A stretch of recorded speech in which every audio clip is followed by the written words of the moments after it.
एसपीला भेटून एक निवेदन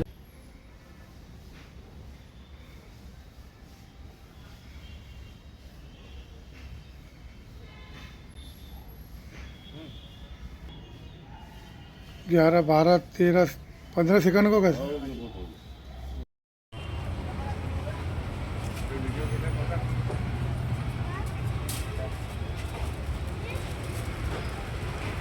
एक मिनिट चल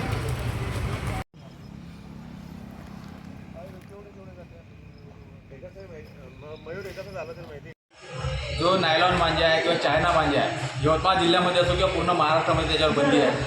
असं असताना सुद्धा सर्रासपणे यवतमाळ जिल्ह्यात किंवा यवतमाळमध्ये या मांजाची विक्री होत आहे. प्रशासनाचं कुठेतरी याकडे दुर्लक्ष होत आहे. प्रशासनाचं साठलोटं असल्याचं आमच्या या शंका उपस्थित होत आहे.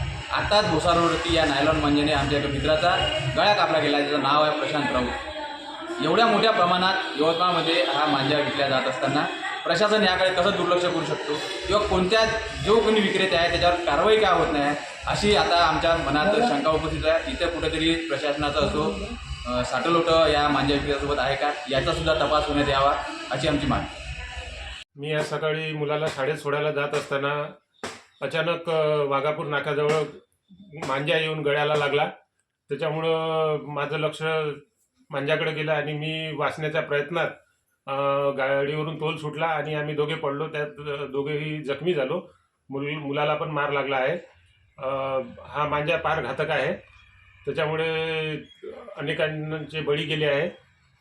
शासनाने याच्यावर बंदी टाकलेली असली तरी मोठ्या प्रमाणात शहरात मांजाचा वापर होत आहे. त्याने पतंग उडवल्या जात आहे. असे नायलॉन मांजाने पतंग उडवणाऱ्यांवर कठोर कारवाई करण्यात यावी आणि लोकांनी पण मांजापासून सावध राहावं.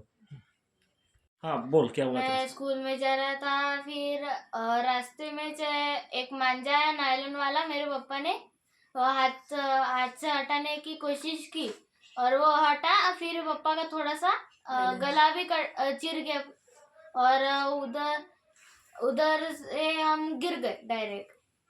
और अब तेरे को कहाँ पे लगा? इधर 2 घुटनों में, एक इधर.